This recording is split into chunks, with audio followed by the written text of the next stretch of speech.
राम श्री राम जय जय राम श्री राम जय जय राम श्री राम जय जय राम श्री राम जय जय राम श्री राम जय जय राम श्री राम जय जय राम श्री राम जय जय राम श्री राम जय जय राम श्री राम जय जय राम श्री राम जय जय राम श्री राम जय जय राम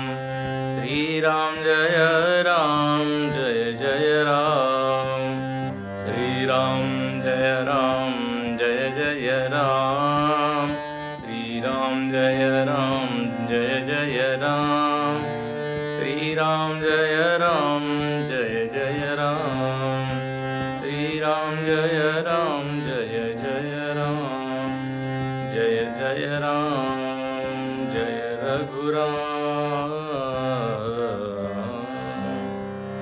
सियावर रामचंद्र की जय पवन सुत हनुमान की जय श्री सद्गुरुनाथ महाराज की जय उमापति महादेव की।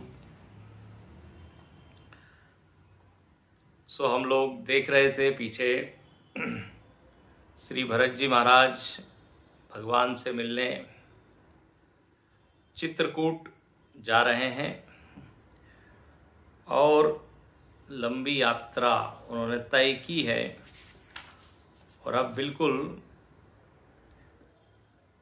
भगवान के निकट वो पहुंचे हैं। भरत जी की एक यात्रा भक्त की भगवान की ओर की यात्रा है, जहां पर भक्त लालायित थे, भक्त भगवान के दर्शन का प्यासा है, दर्शन की तड़प है। दर्शन दो घनश्याम नाथ मोरी अखिया प्यासी रे, यही स्थिति भरत जी की है। और भरत जी नियम का पालन कर रहे हैं, व्रत कर रहे हैं, उपवास कर रहे हैं, पैदल चल रहे हैं। उपासक को जैसा होना चाहिए वैसे वो है, और बस एक ही लगन लगी है कि कब भगवान का दर्शन हो और कब मन की जो तड़पन है, मन में जो एक तपन है, वो मेरी शांत हो। क्योंकि उनको बार बार लग रहा है कि मेरे कारण भगवान को वन का दुख भोगना पड़ रहा है। तो ऐसी इस मनस्थिति से वो चले हैं। और तब जो है, तब केवट ऊंचे चढ़ी धाई, केवट उनके साथ में है और उसने ऊपर पर्वत के ऊपर चढ़कर दूर से दिखाया कि देखो यहाँ पे राम जी, लक्ष्मण जी, सीता जी रहते हैं। और वो वर्णन क्या करता है कि देखो वहाँ पर अलग अलग प्रकार के पेड़ हैं, पाकर, जामुन, आम, तमाल, वटवृक्ष, ये पंचवटी हो गई। कहीं कहीं कहते 5 वट के वृक्ष को पंचवटी कहते हैं, कहीं कहते 5 प्रकार के जो पेड़ है वो जहाँ लगे हैं वो पंचवटी। तो यहाँ पर अलग अलग प्रकार के ये पेड़ हैं। वहाँ पर भगवान कहते हैं नील सघन पल्लव फल लाला, बहुत ही सुंदर। बोले नीले पत्ते हैं, सघन है, घना वो पूरा पेड़ों से बना हुआ वातावरण है, घनी छाया है, पेड़ों में फल लगे हुए हैं और वो छाया ऐसी है, अविरल चाह सुखद सब काला, सभी काल में मतलब सभी सीजन में वहां पर सुख है। गर्मी में शीतलता है, ठंड में गर्मी है, और इतना सघन है कि वहाँ बारिश का भी उतनी समस्या नहीं है। तो बोले हर काल में जो सुखद है। और ऐसा लग रहा है मानो कि ब्रह्मा जी ने वहाँ सारी शोभा एकत्र करके वहाँ पे रख दी हो। और कहते हैं वही एक नदी भी है, उसके समीप ही राम जी की पर्णकुटी है। तो ऐसा बड़ा सुंदर अद्भुत प्रकृति है, प्रकृति की छटाएं वहाँ बिखरी हुई है। और वहाँ पर उस घने पेड़ के बीच में नदी के तट पर एक पर्णकुटी है। और कहते हैं वहाँ पे सीता जी ने और लक्ष्मण जी ने अनेक तुलसी के पौधे लगाए हुए हैं। तुलसी की तो बहुत महिमा है, आयुर्वेद की दृष्टि से भी है और आध्यात्मिक दृष्टि से तो है ही। भगवान विष्णु की प्रिया है तुलसी, विष्णु प्रिया। तो बोले तुलसी के बहुत सारे पौधे लगाए हैं। किन लोगों ने? लक्ष्मण जी और सीता जी ने। ये लोग वहाँ पे गार्डनिंग भी करते हैं बागवानी, अच्छे अच्छे फूल लगाए हुए हैं। देखिए वन में भी बिना शिकायत के रह रहे हैं। जीवन कैसे सुखद बनाना चाहिए ये तीनों से सीखना चाहिए। सुख निकालने की कला आनी चाहिए। बोले वन में है तो सबसे बढ़िया क्या है, वहां पे करने योग्य क्या है? तो बोले बस बागवानी करो, उद्यान लगाओ, बगीचा लगाओ। तो ऐसे अनेक उन्होंने पौधे लगाए हैं तुलसी के और इतर। और बट छाया वेदिका बनाई, वट वृक्ष के नीचे एक बहुत बढ़िया वेदिका बनाई है। वेदिका मतलब एक चबूतरा जैसा। और वो चबूतरा भी किसने बनाया है? तो सीय निज पानी सरोज सुहाई, सीता जी ने अपने हाथों से वो बनाया है। निज पानी, पानी मतलब हाथ, पानी कर कमलों से, है ना। पानी सरोज, केवल पानी नहीं बोला, कर कमल, पानी कमल। तो सीता जी ने वो बनाया है। और वहां पे भगवान रोज आके क्या करते हैं? तो बोले सत्संग सुनते हैं। यहां लिखा जहां बैठी मुनिगण सहित, ये 237 में 237 दोहा जिसकी पुस्तकें है वो देखिए। और आप लोग पुस्तकें लेके जरूर बैठिए। पुस्तक लेके बैठने में फायदा है कि एकाग्रता रहती है और आनंद ज्यादा आता है। कहाँ क्या लिखा है, नहीं तो हम केवल कान से सुनते और भूल जाते कहाँ वो सब वर्णन है। तो पुस्तक जरूर रखिए सामने। तो यहाँ लिखते हैं 237 में, जहां बैठी मुनिगण सहित नित सिय राम सुजान, सुनहि कथा इतिहास सब आगम निगम पुराण। उस वेदिका पर, उस चबूतरे पर भगवान बैठते हैं और नित्य क्या सुनते हैं? बोले संध्या इत्यादि होने के बाद श्रवण करते हैं। देखिए भगवान कहते हैं हमको सुनना चाहिए, सुनने में कभी आलस्य नहीं करना चाहिए। जहां मौका मिले सुनो। भगवान ने कहा वन में इससे बढ़िया और क्या साधना हो सकती है। हम लोगों के लिए कह रहे हैं। जो वानप्रस्थी लोग हैं उनकी तो यही साधना है, श्रवण, मनन, ध्यान, जप। तो वन, अभी भगवान तो वानप्रस्थी है ना, वन में गए हुए हैं। तो क्या क्या सुनते हैं? बोले आगम।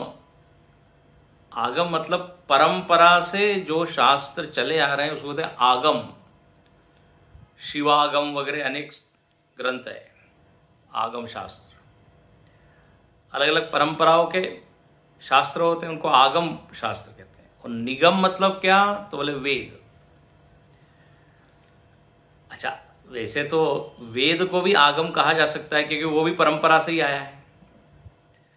लेकिन अब दो शब्द एक ही साथ लिख दिए हैं, आगम और निगम, ये कई बार आते हैं। तो फिर ये फर्क करना पड़ता है, अंतर।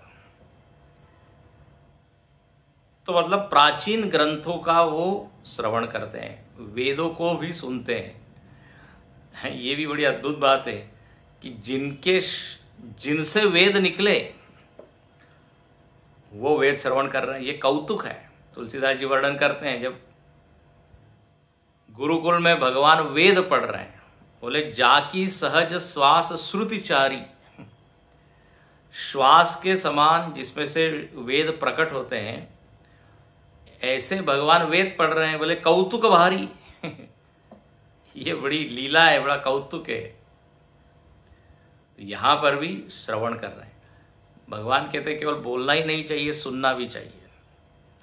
और बड़े बड़े संतों को देखा है हमने, वो भी सुनते हैं। हम लोग कई बार जो है ना श्रोता नहीं होते, अच्छे वो बोलने में ज्यादा रुचि लेते हैं। हमने बहुत सुना है, लेकिन अब यहां देखिए भगवान एक आदर्श श्रोता के रूप में यहां सामने है। आगम निगम पुराण, सारे पुराण सुनते हैं। और ऋषि मुनि लोग जब ये देखते हैं कि भगवान सुन रहे तो उनका उत्साह और बढ़ता है। कोई अच्छा श्रोता मिल जाए तो देखिए वक्ता को बड़ा आनंद आता है। वक्ता का आनंद इसमें है कि जो बताया जा रहा है वो सुन रहे हैं कि नहीं लोग। नहीं तो वो बड़ी मेहनत कर रहा है, प्रयत्न कर रहा है, ये बताएंगे वो बताएंगे, लेकिन पात्र है ही नहीं सामने वाला। फिर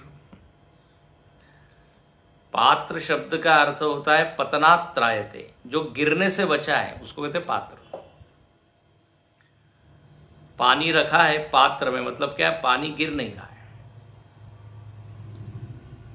तो जो ज्ञान है वो पात्र में जाना चाहिए, मतलब जिस हृदय में जा रहा है उस हृदय में वो टिके, हाँ वहां पे रुके, तब तो वो पात्र है। तो यहां पर भगवान एक श्रोता के रूप में है और सारे ऋषि मुनि लोग कथाकार है, वक्ता है। अब कहते हैं केवट ने जब दूर से दिखाया कि देखो उस वट के नीचे ये बैठे हैं सब लोग, सत्संग चल रहा है वहां, तब भरत जी ने वो दृश्य देखा। और देखिए भरत जी की स्थिति 237 के बाद, सखा वचन सुनि विटप निहारी, उमगे भरत विलोचन बारी, करत प्रणाम चले दो भाई, कहत प्रीति सारद सकुचाई, हर्षहि निरखि राम पद अंका, मानहु पार सुपायहु रंका, रज सिर धरि नयन नीलावै, रघुवर मिलन सरिस सुख पावै, देखि भरत गति अकथ अतीवा, प्रेम मगन मृग खग जड़ जीवा, सकई स्नेह विवश मग भूला, कहि सुपंथ सुर वर्षहि फूला, निरखि सिद्ध साधक अनुरागे, सहज स्नेहु सराहन लागे, होतन भूतल भाऊ भरत को, अचर सचर चर अचर करत को, प्रेमिया मंदरु बिरहु, भरतु पयोधि गंभीर, मति प्रगटेउ सुर साधु हित, कृपा सिंधु रघुवीर, सियावर रामचंद्र की जय, पवन सुत हनुमान की जय, उमापति महादेव की जय, बोलो भाई सब संतन की जय। जब केवट ने दिखाया उस दृश्य को तो भरत जी तो एकदम भाव विभोर हो गए और इतने दूर से दर्शन करते ही उनके आंखों में अश्रुधारा बहने लगी। देखिए भावुक है बहुत भरत जी, जलधारा बहने लगी, सजल हो गए उनके नेत्र, भरत बिलोचन बारी, रोमांचित हो गए। एक संत ने बड़ा अच्छा कहा, बोले भरत जी ने जब भगवान के दर्शन दूर से किए हैं तो उनके अंग प्रत्यंग, मतलब आंख की जो अंग है उनमें आपस में झगड़ा होने लगा। क्या झगड़ा होने लगा? तो पलकें कहने लगी कि मैं भगवान को अपने में बिठाना चाहती हूँ। पलक बार बार बंद हो रही, तो आंख कह रही नहीं नहीं तुम खुलो, मैं भगवान को देखना चाहती हूँ, एक क्षण भी मैं भगवान के दर्शन को मिस नहीं करना चाहती। आंख खुली रहना चाहती है, पलक भगवान को अपने में रखनी चाहती है। अच्छा, आंसू क्या कहते हैं? आंसू भगवान के चरणों का पाद प्रक्षालन करना चाहते हैं। लेकिन जब देखिए आंख में आंसू आ जाते हैं तो हमको दिखता नहीं ठीक से। आंख ने कहा आंसुओं को तुम बाद में आना, हमको पहले दर्शन करने दो। तो इस तरह से बड़ा प्यारा वर्णन है। उमगे भरत बिलोचन बारी, और अत्यंत रोमांचित है, उनको सूझ नहीं रहा है। उनके पैर ऐसे, जब व्यक्ति भाव विभोर हो जाता है, भावुक हो जाता है, तो कहाँ चल रहा है, कहाँ पैर पड़ रहे हैं मालूम नहीं पड़ता। तो यहाँ वर्णन है कि उनके उस स्थिति का वर्णन तो सरस्वती जी भी नहीं कर सकती। और हर्ष निरखि राम पदं का, भरत जी ने देखे भगवान के चरण चिन्ह, क्योंकि भगवान उसी क्षेत्र में विचरण करते रहे, तो राम जी के चरण चिन्ह देखे तब तो बहुत ही प्रेम मगन हो गए बिल्कुल। और उनकी उस भाव विभोरता को देख के जितने जीव थे वहां पर, पशु पक्षी और सारे लोग, बोले वो भी भावुक हो गए। सखई स्नेह विवश मग भूला, इतना ज्यादा वो भाव के आवेश में आ गए कि रास्ता ही भूल गए भरत जी। सूझ नहीं जरा, इधर जाएं उधर जाएं। तो कितना बहुत प्यारा वर्णन है कि तब देवताओं ने पुष्प वृष्टि की, और पुष्प वृष्टि के द्वारा बताया इस इधर जाइए इधर जाइए, जिधर जिधर फूल गिर रहे हैं बोले वही रास्ता है। होता है ना, जब कोई गुरुदेव या गुरुजी वगैरह बड़े बड़े ऐसे संत लोग आते हैं तो आगे फूल की ऐसी वर्षा करते हैं और उनको पाथ जो है, रास्ता जो है वो दिखाते हैं, बोले आइए इस तरफ इस तरफ इस तरफ। वेदों में वर्णन किया है ए ही थी। जो खूब कर्मकांड वगैरह करता है तो बोले मरने के बाद आहुतियां उसका स्वागत करती है, कहती है दिस वे। ऐसे ही यहां पर कहीं सुपंत सुरवर्ष ही भूला, देवता लोग पुष्पवृष्टि करके उनको रास्ता बता रहे हैं, महाराज इधर आइए इधर चलिए। और ये दृश्य देखकर निरखी सिद्ध साधक अनुरागे, उस वन में रहने वाले जितने साधक लोग हैं उन्होंने जब भरत जी की ऐसी दशा का दर्शन किया तो सराहना करने लगे। बोले भाव हो तो भरत जी जैसा, भक्ति हो तो भरत जी जैसा, प्रेम हो तो भरत जी जैसा, हो तन भूतल भाव भरत को। ये बहुत प्रसिद्ध चौपाई है। बोले थी इस पृथ्वी तल पर भरत जी का जन्म नहीं होता या भरत जी जैसा प्रेम नहीं होता तो जड़ को चेतन कौन बनाता, चेतन को जड़ कौन बनाता। बहुत ही प्यारी चौपाई है। अचर सचर चर अचर करत को, मतलब ऐसा है भरत जी का प्रेम देख के ये पशु पक्षी इत्यादि जो है चलने वाले वो एकदम स्थिर हो जाते हैं। चर कैसे हो जाते हैं? अचर, ठिठक के देखने लगते अरे ये क्या है। और कहते हैं पर्वत वगैरह जो है वो पिघल गए हैं, पत्थर चट्टान जो है वो पिघल गई उनके प्रेम को देख के। बोले इनका चित्त द्रवित है तो हम भी द्रवित हो जाएं। हम लोगों की तो बोले ऐसी निंदा होती है, क्या है पत्थर दिल वाले हैं, पत्थर दिल वाले हैं सब। जब किसी की कठोरता का वर्णन होता है तो किसका उदाहरण दिया था? पत्थर का। तो पत्थर ने कहा नहीं, हम भी पसीजते हैं, हम भी द्रवित होते हैं। भरत जी का भाव का प्रभाव ये हुआ कि जो अचर थे वो चर हो गए, चर जो है अचर हो गए। क्या सुंदर वर्णन है। इसके ऊपर एक संत ने अनेक दिन तक इस एक पंक्ति पर ही कथा की। हो तन भूतल भाव भरत को, अचर सचर चर अचर करत। और यहां पे कहते हैं ये भरत जी का जो प्रेम है ना, कोई छोटा मोटा प्रेम नहीं है, प्रेमामृत है, अमृत है। अमृत कैसा होता है? थोड़े मधुर होता है, अमृत शाश्वत होता है। यहां पर लिखते हैं भरत, बहुत अच्छा रूपक बनाया है। देखो, आप लोगों ने समुद्र मंथन की कथा सुनी है, अभी हमने पीछे यूट्यूब पर भी की थी, आप लोग सुन सकते हैं चिन्मय मिशन नासिक के यूट्यूब पर। तो 6 दिन समुद्र मंथन की कथा भाई, छोटा सा प्रसंग है लेकिन उसमें गहन भाव छिपे हुए हैं। यहां पर भी उसी समुद्र मंथन का उदाहरण लाके भरत जी का वर्णन गोस्वामी जी करते हैं। बोले देखो, वहां पे जैसे समुद्र में अमृत है, ऐसे ही यहां भरत जी के अंतःकरण में क्या है? प्रेमामृत है। और विरह ही मंदराचल पर्वत है। वहां पे आपको याद होगा मंदराचल पर्वत लाया गया। विरह, यहाँ पे जो विरह है, भगवान के साथ जो वियोग हुआ है, उस वियोग के कारण ये प्रेमामृत निकला। देखो, जब उस मंदराचल को घुमाया गया तब उसमें से निकला ना अमृत। यदि ये विरह नहीं होता तो भरत जी का प्रेमामृत निकलता क्या? किसी व्यक्त होता क्या? किसी को ज्ञात होता क्या?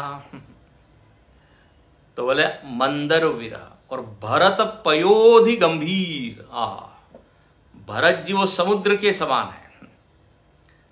भरत जी का व्यक्तित्व, उनका चरित्र, उनका अंतःकरण वो गंभीर समुद्र है, उसमें छिपा है प्रेमामृत। और मथि प्रकटे सुर साधुवित कृपा सिंधु रघुवीर। ये जो देवता और साधुओं के हित के लिए स्वयं भगवान ने ही मानो कि इसका मंथन करके प्रकट किया। हाँ, भगवान ने ही ये मानो कि लीला की, ये वियोग हुआ, वन में गए भगवान। बोले क्यों? बोले इस वन के कारण भरत जी का जो प्रेम है ना, वो प्रकट होगा। यदि नहीं होता तो अयोध्या में तो मालूम ही नहीं पड़ता। याद रखना, प्रेम का प्रमाण मतलब प्रेम की मात्रा, प्रेम कितना गहरा है, कितना तीव्र है, इसकी पहचान तो तभी होती है जब व्यक्ति का वियोग होता है। साथ में रहने से कितना प्रेम है ज्ञात नहीं होता। अच्छा, दूसरों को तो बिल्कुल ही नहीं ज्ञात होता। जो प्रेम कर रहा है उसको ठीक है ज्ञात हो, लेकिन दूसरे को नहीं मालूम पड़ता। अब राम जी के साथ लक्ष्मण जी भी है, भरत जी भी है, शत्रुघ्न जी भी है, बहुत सारे भक्त हैं, लेकिन भक्ति की तीव्रता और गहराई तो इस विरह के कारण प्रकट हुई। एक है संगम और एक है विरह। तो बोले संगम विरह है वरम विरह, चैतन्य महाप्रभु ने लिखा। गोपियां भी देखिए, जब भगवान का विरह हो गया तो दिन रात कृष्ण का ध्यान कर रही है। महाराज के प्रसंग में भी आता है, जब भगवान थोड़ी देर के लिए अदृश्य हो गए तो गोपियां भगवान की लीलाओं का अनुसरण करके भगवान की लीलाओं का गान करती है। मतलब एक क्षण भी भगवान को अपने अंतःकरण से दूर नहीं करना नहीं चाहती। जब विरह होता है तो सतत स्मरण होता है। संयोग में कई बार टेकन फॉर ग्रांटेड हो जाते हैं, अरे यही तो है, लेकिन विरह में तो कहते हैं ये भरत जी का जो अंतःकरण है उसमें विरह क्या है? तो बोले मंदराचल है। इसके द्वारा ये अमृत भगवान ने ही प्रकट कर दिया। वहां समुद्र मंथन में भी हम देखते हैं भगवान ने ही सब कुछ किया है। भगवान ही वासुकी नाग में प्रवेश कर गए, भगवान ही मंदराचल को उठा के लाते हैं। देवता असुर थकते हैं तो भगवान ही दोनों ओर से मंथन करते हैं। तो यहां पर इस तरह ये प्रेमामृत प्रकट हुआ है। और अब यहां वर्णन करते हैं कि भरत जी दूर से देखते हैं, पहले लक्ष्मण जी को देखा उन्होंने, इसलिए यहां वर्णन है 238 के बाद। सखा समेत मनोहर जोटा, लख्यऊ न लखन सघन वन ओटा। भरत दीख प्रभु आश्रम पावन, सकल सुमंगल सदनु सुहावन, करत प्रवेश मिटे दुख दावा, जनु जोगी परमारथ पावा। देखे भरत लखन प्रभु आगे, पूछे वचन कहत अनुरागे। देखा भरत जी ने दूर से कि वहां पर लक्ष्मण जी खड़े हुए हैं। लक्ष्मण जी को तो ये लोग देख रहे हैं, लेकिन लक्ष्मण जी ने इनको नहीं देखा, क्योंकि वहां इतनी घनी झाड़ियां हैं, सघन वन, हाँ इतने वृक्ष है, झाड़ियां हैं, पेड़ पौधे हैं, तो देख नहीं पाए। और करत प्रवेश मिटे दुख दावा, भरत जी ने उस क्षेत्र में जैसे ही प्रवेश किया है, उनका दुख और भीतर जो एक दाह था, जलन थी, वो एकदम शांत हो गए, मिट गए। और यहाँ गोस्वामी कितना अच्छा वर्णन करते हैं, बोले ऐसा लग रहा है मानो कि किसी योगी को परमार्थ तत्व की प्राप्ति हो गई, वो कैसा निश्चिंत हो जाता है, आनंद मगन हो जाता है जब योगी को उसका लक्ष्य मिल जाता है। भरत जी को भी अपना लक्ष्य मिल गया है, बोले बस अब बस निकट जाने ही वाले हैं। तो एकदम वो प्रसन्न हुए और उन्होंने लक्ष्मण जी का दर्शन किया। तो क्या देखते हैं कि लक्ष्मण जी कुछ बोल रहे हैं और भगवान से वो संवाद कर रहे हैं, भगवान कुछ पूछ रहे हैं, लक्ष्मण जी उसका उत्तर दे रहे हैं। और जब भगवान का दूर से दर्शन किया है तो क्या देखते हैं, भरत जी सिर पे जटाएं हैं और वल्कल वस्त्र धारण किए हैं, तपस्वियों के, मुनियों के, तरकस है बाण, और हाथ में धनुष है। देखिए भगवान जो है, अब बताइए वहां सत्संग भी कर रहे हैं तो धनुष बाण साथ में रखा हुआ है। राम शस्त्र वृताम, शस्त्र धारण करने वाले में से कोई है तो वो राम जी है, एक क्षण भी शस्त्र को छोड़ते नहीं। शास्त्र भी सुन रहे हैं, शस्त्र भी रखा है। बोले जंगल है, यहाँ असुर लोग है, कब किस डायरेक्शन से, किस दिशा से कौन आक्रमण करे मालूम नहीं, ये तैयार रहना चाहिए, सीखने वाली बात है। सावधान। तो बोले देखो भगवान धनुष बाण लेके वहां बैठे और हाथ को घुमा रहे हैं, किसके ऊपर, धनुष को, धनुष के ऊपर। और यह गोस्वामी कितना प्यारा वर्णन करते हैं, बोले इस दृश्य को देख कोई भी देख लेता है तो उसके जिय की जरनी चल जाती है। भगवान जिस ओर देख रहे हैं उसके हृदय का पाप मिट जाता है।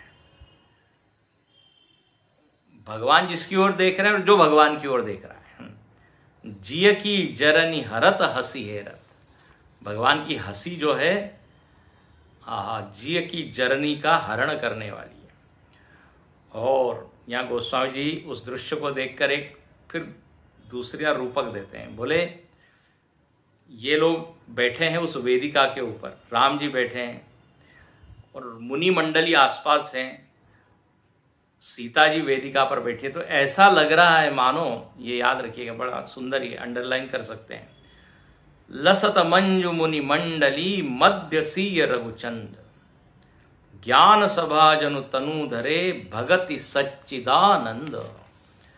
बोले मुनि मंडलियों के बीच में सीता जी और रामचंद्र जी ऐसे शोभित हो रहे हैं जैसे ज्ञान की सभा में साक्षात भक्ति और सच्चिदानंद तत्व ने आकार लेके वहां वो बैठे हो।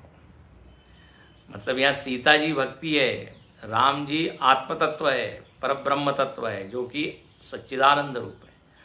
तो दोनों ने ही साकार रूप ले लिया। देखिए ये तो अमूर्त चीज है, भक्ति और ज्ञान, भक्ति और तत्व एब्स्ट्रैक्ट है ना, निर्गुण निराकार है। बोले वही दोनों क्या बन गए यहाँ पे, साकार। भक्ति का मूर्तिमंत रूप सीता जी, ज्ञान का मूर्तिमंत रूप राम जी। ऐसा यहाँ एक बहुत अच्छा उदाहरण देखिए, इस दृश्य को समझाए। और कहते हैं भरत जी अब बिल्कुल भगवान के निकट पहुंच रहे हैं थोड़े और निकट जब पहुंचे तो खड़े नहीं रह पाए, एकदम उन्होंने बिसरे हर्ष शोक सुख दुख गन। भरत जी सुख दुख हर्ष शोक जितने द्वंद्व है उन द्वंद्वों के परे हो गए, उनके मन में कुछ द्वंद्व ही नहीं रहा। तो निर्द्वंद्व, गीता में भगवान अर्जुन को कहते हैं निर्द्वंद्व भव, निर्द्वंद्व हो जाओ। ये द्वंद्वों में फंसे रहना मतलब संसार में ही फंसे रहना है। संसार का लक्षण ही द्वंद्वात्मक है, सुख दुख पाप पुण्य मान अपमान निंदा स्तुति धर्म अधर्म, अनेक जोड़ियां हैं, ये सब संसार की ही है। तो यहां पर कहते हैं ये तो बिल्कुल द्वंद्व के परे चले गए, एक ही चीज निर्द्वंद्व है, वो है परम तत्व। वहां पे कोई द्वितीयता दो नहीं है। तो भरत जी तो उस स्थिति का अनुभव करने लगे और पाही पाही प्रणाम करते हैं, दंडवत करते हैं, भूतल परे लकुट की नाई। लकुट मतलब दंड, दंडवत कहते हैं ना, डंडे के जैसे, लकुट इव, एकदम गिर पड़े और पाही पाही रक्षा कीजिए ऐसा वो बोलने लगे।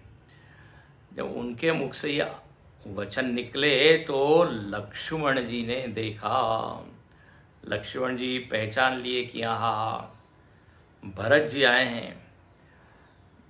उन्होंने भरत जी की ओर मुख करके देखा, अरे भरत जी आए हैं। तो राम जी की ओर झुकते हैं और धीरे से बोलते हैं, करत प्रणाम भरत जी जाने।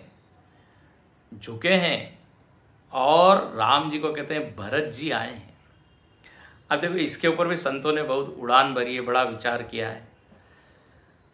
भरत जी चले आ रहे हैं, लक्ष्मण जी की पीठ जो है वो भरत जी की ओर है, केवल उनको ये संकेत मिला है, उनको आवाज आई भरत जी की, लेकिन उन्होंने भरत जी की ओर देखा नहीं, पीठ ही है। किसी ने कहा लक्ष्मण जी क्यों पीठ करके हैं भरत जी की ओर? लक्ष्मण जी कहते हैं मैं मुख दिखाने लायक नहीं हूं भरत जी को। मैंने भरत जी के लिए बहुत ही कुछ गड़बड़ सब सोचा था कि ये तो युद्ध के लिए आ रहे हैं और राज्य को हड़पने के लिए आए हैं। उसको सोचकर मेरा मन जो है वो दुखी है, ग्लानि है उसमें। मैं भरत जी को मुंह दिखाने लायक नहीं, इसलिए पीठ। लक्ष्मण जी ने जब भरत जी का भाव देखा तो लक्ष्मण जी भी भरत जी की तरफ ही हो गए। उनका मन भी भरत जी के मन से मिल गया और धीरे से बोलते हैं राम जी को कि भरत जी आए हैं, भरत जी प्रणाम कर रहे हैं।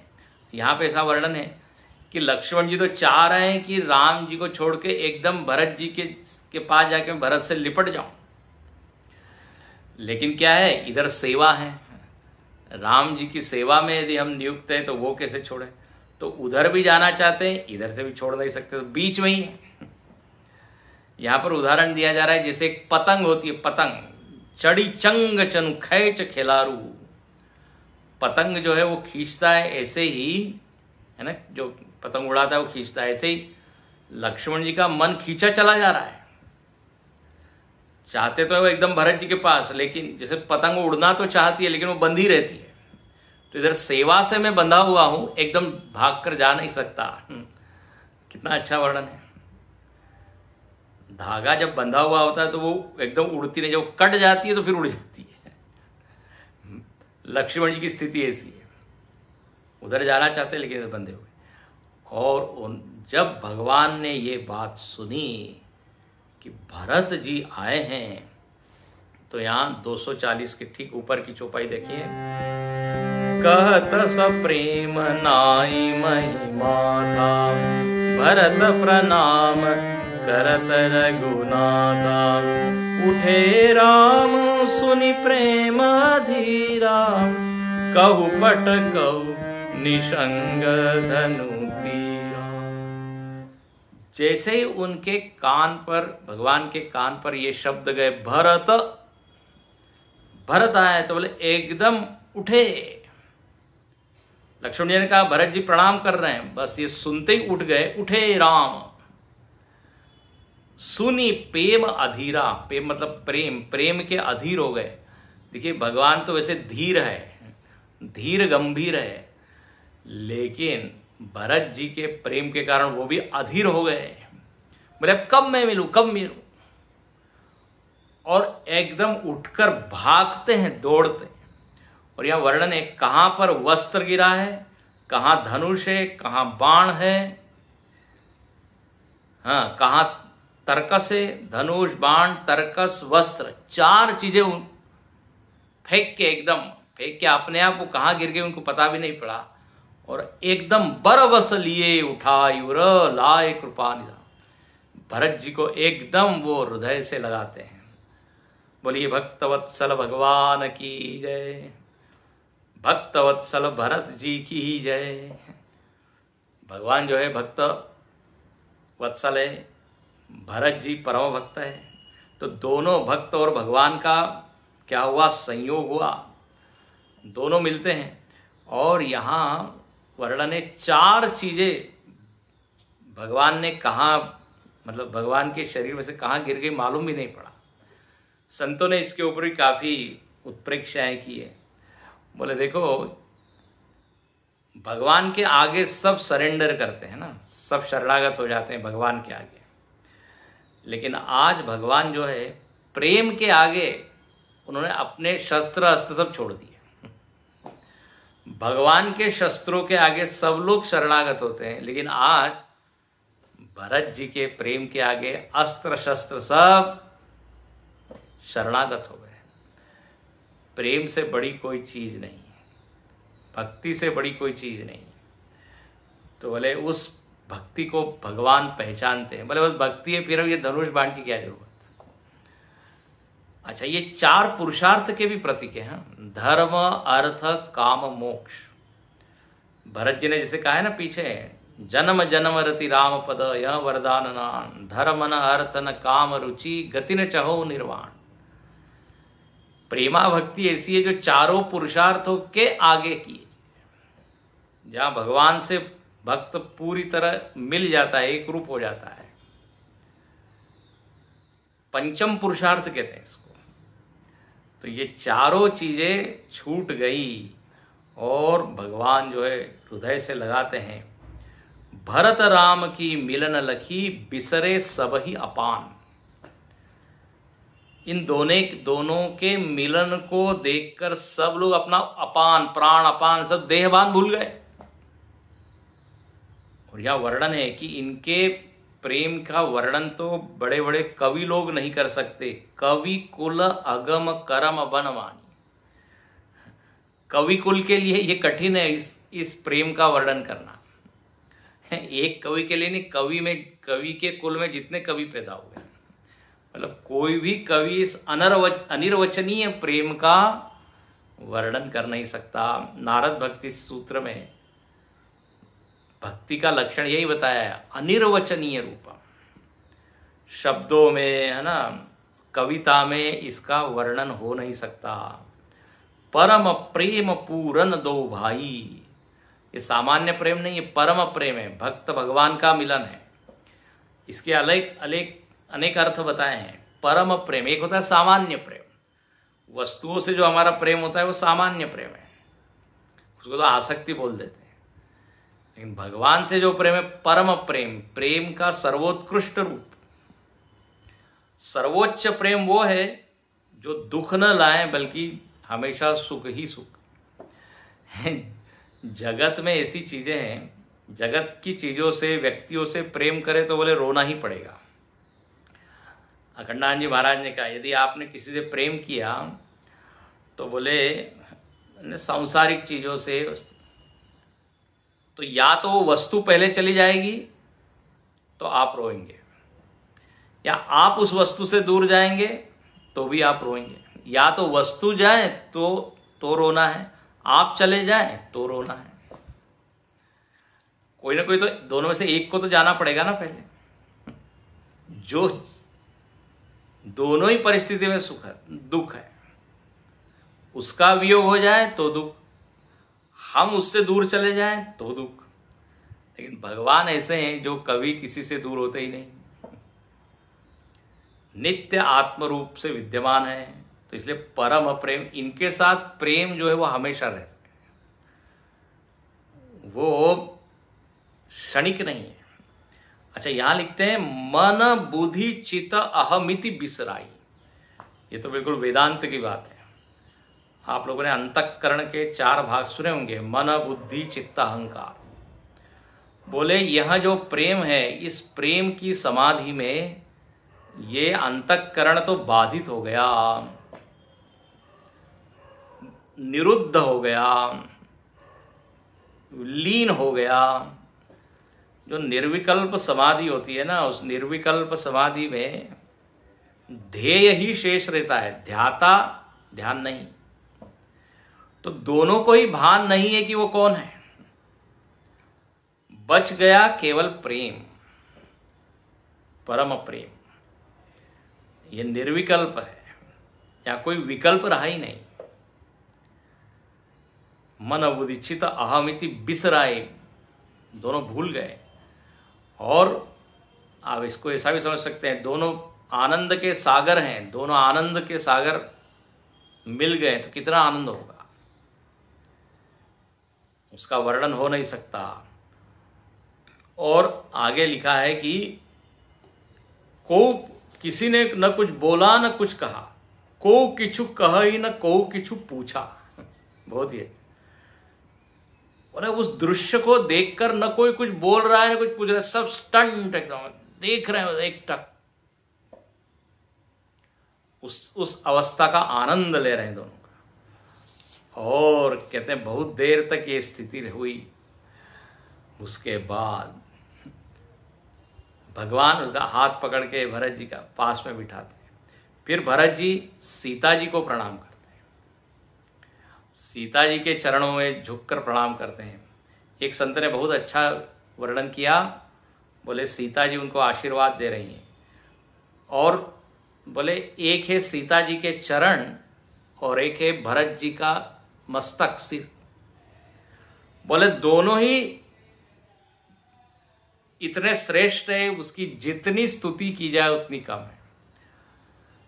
भरत जी का मस्तक या सिर श्रेष्ठ है क्योंकि उन्होंने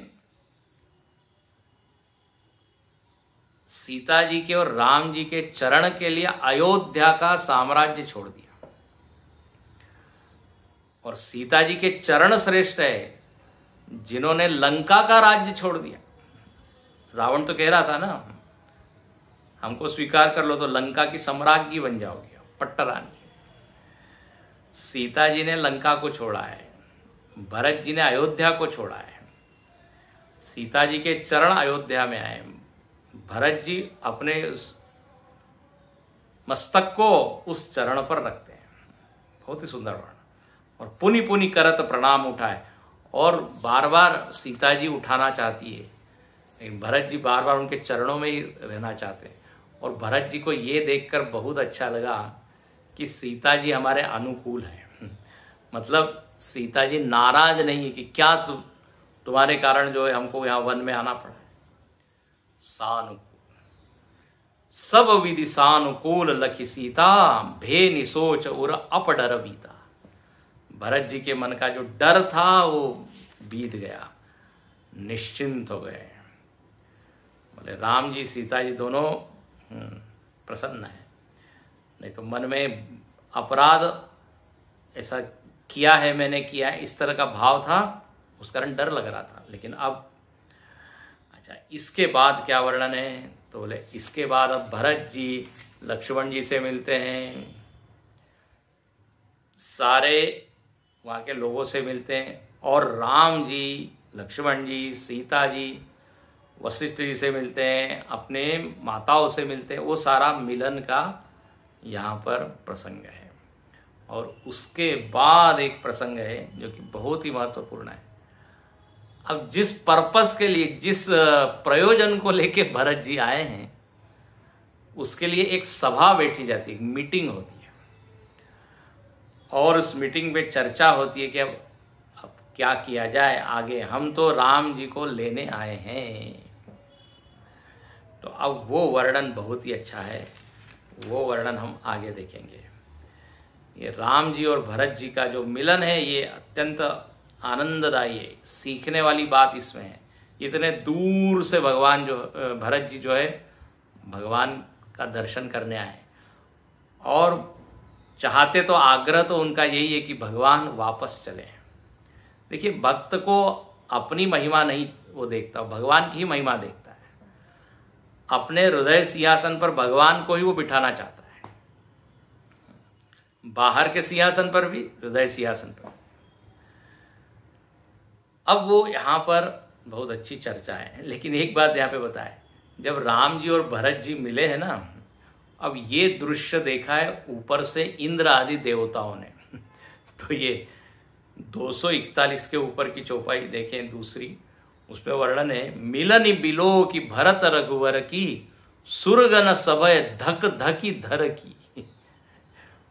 भरत जी और राम जी के इस अत्यंत प्रगाढ़ प्रेम के मिलन को देखकर इंद्र देवता डरने लगे, धक धक धड़कन उनके हृदय की बढ़ गई। बोले, अरे अरे, भरत जी ने तो राम जी को जीत लिया है अपने प्रेम से। अब राम जी कहेंगे, चलो अब इतने दूर से आप आए हो, चलो अब हम चलते हैं और तुम्हारी इच्छा पूरी करते हैं। तो इंद्र सोच रहा है फिर उधर क्या होगा, सारे राक्षसों का, रावण का, कुंभकर्ण का, जिन्होंने हमारा राज्य हत्या लिया है। जब तक वो मरेंगे नहीं वापस मिलेगा नहीं। इंद्र घबराता है। तब फिर से यहां पे बृहस्पति जी समझाते हैं, अरे बोले तुम बिल्कुल जड़ बुद्धि के हो, हाँ, बीच में डरने लगते हो। समझाए सुर गुरु जड़ जागे, जड़ जाग गए, मूर्ख, जड़ मतलब होता है मूढ़। अरे इंद्र तुम मूढ़ हो, घबराओ नहीं यार, भगवान हमको भी जानते हैं, हमारी समस्या उनको मालूम है, सबकी समस्याओं का वो हल निकालेंगे, बिल्कुल आप डरो नहीं। और इंद्र को जब समझ में आया तो तुरंत उसने पुष्पवृष्टि कर दी। वर्षि प्रसून प्रशंसन लागे, इस तरह ये वर्णन है।